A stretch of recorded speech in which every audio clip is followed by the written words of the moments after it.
Good morning and welcome to today's talk. Hey, I'm sorry. I'm really sorry.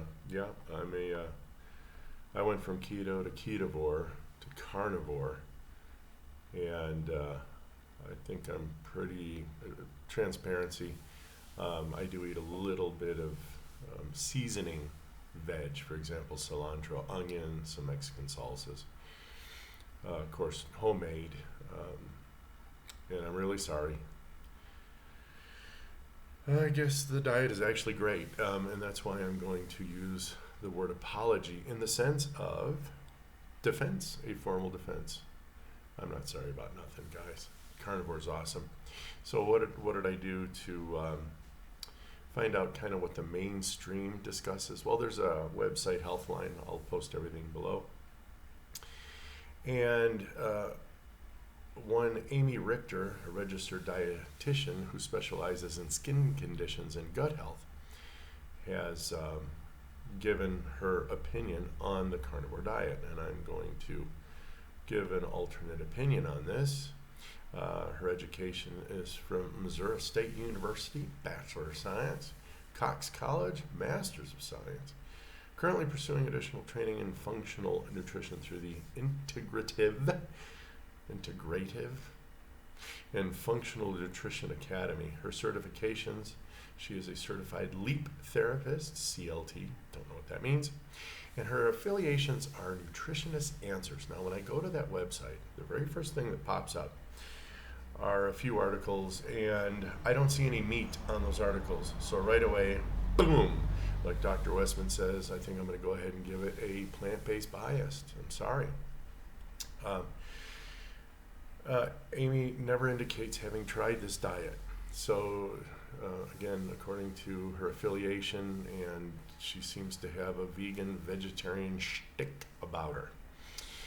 So let's go through some of her points that she makes the claim on Healthline. Number one, no controlled studies about the efficacy or the benefits or the long-term or the anything about the carnivore diet. So there are no long-term randomized control trials on any other diet either. You can't do them today. According to Professor Bart K., you'd have to take several thousand identical twins to try to eliminate at least the genetic variables, and then you'd have to put them all into essentially prison and feed one set the standard diet or whatever diet you're trying to compare against the carnivore diet and let it run its course for about 80 years. Now, most of us won't be around to find out the results of that study. Also, it's obviously unethical, immoral, and definitely illegal to put people in prison for scientific studies. I think we tried that once in the 20th century and again in the 21st century, and they seem to be abysmal failures. So, can't do it. So there's guys, whenever you hear studies, ignore them, really, or go to a competent statistician or professor like Professor Bart K., Dr. Westman. They're very, very good at picking apart these studies. That's what they did for a living, okay? I don't find anywhere that Amy suggests that she is a statistician or someone who would run scientific studies. Two, claims to aid in weight loss, blood sugar, mood, among other health issues. Guys, I don't claim it. I've done it. I've lost 95 pounds going keto, ketovore, carnivore. And my blood sugar, my snapshot the day I took my test, my blood test was 74. My A1C is 3.82, which indicates an average daily glucose of about 60 to 62. And my mood is awesome. And among other health issues, guys, I've cured. I don't do reverse. Reverse to me is ridiculous because I'm not going to go back to the behaviors to bring the symptom back from the failure to eat with a good nutritional regimen, if you will. So I've cured 40 other conditions that I have listed on another channel. Number three, restrictive. Okay, so I don't eat grains, fruits, veg, nuts, seeds. So it's not restrictive to me. Guys, raise your hand when you were little. Oh, Mom, could you just throw that nasty old piece of chicken or that ugly piece of steak off there, and I hate bacon, and I'd rather just have salads. No, I don't know any kid. I mean, most children I've ever seen, they will actually, in Mexico even, they'll open the tortilla, they'll grab the meat out of the thing and eat that, and then they'll go off and play. I'm not kidding you. It's crazy. So no, it's not restrictive. Sorry, guys. You know what's restrictive? Restrictive is having to eat the Western standard diet. Restrictive is being stuck in a wheelchair because they removed your foot. Restrictive is having someone to walk you around or use a cane because you went blind for your diabetes. That's restrictive to me. All right, so number 4, likely unhealthy. Well, likely healthy also. Why? There's no randomized controlled trials. So how do you know, Amy? Really, this is neat. I appreciate your opinion. You're entitled to it. And you can't make claims like this when you don't have any science to back it up. And you even said there's no controlled studies. Ergo, there's no science that can inform on risk. 5, lacks fiber. Can you please, everyone, dispense with the fiber? Fiber is a carbohydrate. We all agree with that. It's on the label. It says carbohydrates, fiber, you're supposed to be able to subtract them, and you're supposed to be able to do all this wonderful maths, which your body doesn't do, but it's okay. Fiber is a carbohydrate. It is the cell walls of plants. And we don't need carbohydrates in the human body ever. Ergo, we don't ever need fiber. Yay. Okay, so along with scientific studies, which you can safely throw out the window, take your fiber and throw it into the other dustbin, okay? You don't need fiber. You don't need carbohydrates being put in your face or being poured down your neck, because your liver will make all the sugar you need. It really will. It'll make all the sugar you need in the concentration needed at the precise moment it is needed.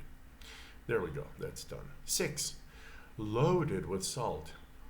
What does loaded mean? Guys, take a piece of beef, a little piece of pork rib, take some chicken, and take some fish, and go ahead and dry pan cook them. Cook them through. Cook them any way you like. Eat them raw. I don't care. And the salt content in those meats are going to be so high that your tongue is going to sting. No. Guys, they don't contain significant amounts of sodium per se, in and of themselves. Now, this, which a lot of people use for talking, sometimes talking too much. I know I'm guilty of it, but so are others. You know, it is what it is. It's actually the organ used to test for the salt content of your food to make sure you're getting enough. That's why it actually is there. So salt your food to taste. That's it. You don't have to load anything. Now, if you're eating processed foods of any kind, well, you're going to get loaded with some salt, some sugar, some this and that. Even processed meats. Although processed meats, if they're low in sugars, low in plants, low in carbohydrates, are infinitely better for your human body than the best plants ever. All right, so don't worry about processed meats. And that's probably the underlying meaning of loaded with salts, trying to pick on bacon. I get it. Bacon's good for you. 7, difficult to maintain. Guys, I've been doing it for 2.5 years. It is not difficult to maintain, please.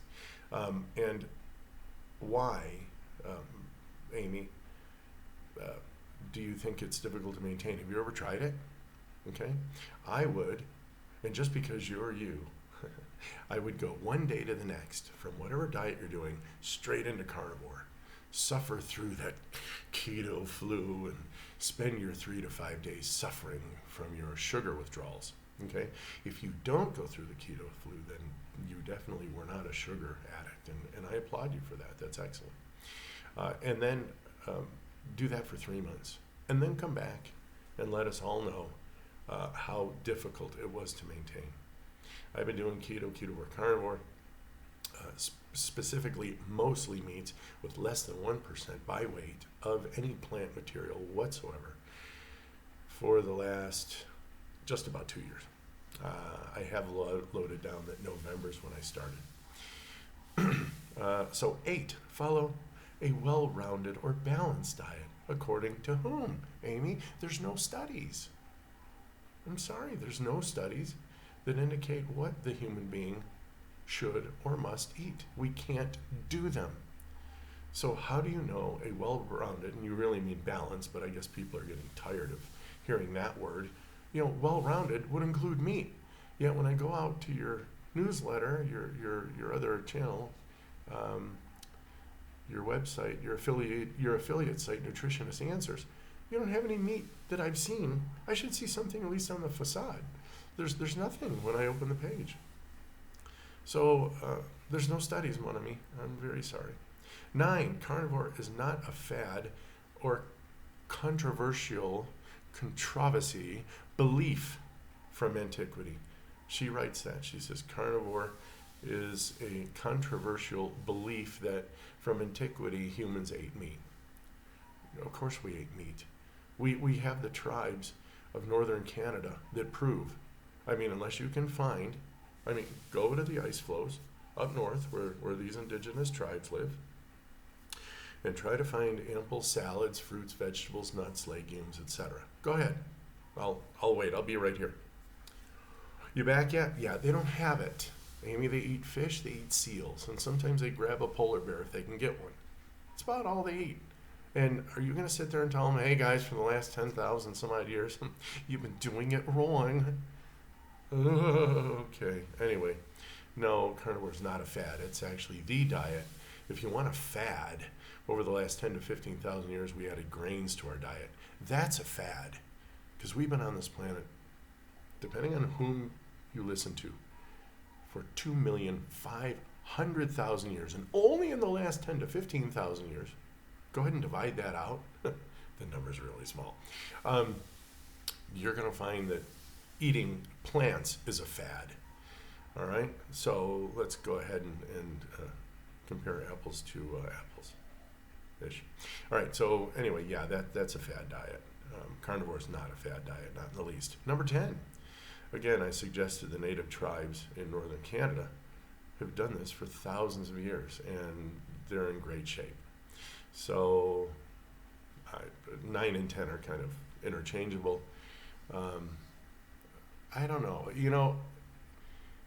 Unless you've indoctrinated your kid already, if your kid eats like just a standard diet or whatever, no kidding, make him some bacon, scramble him some eggs, and then go ahead and put cereal and milk.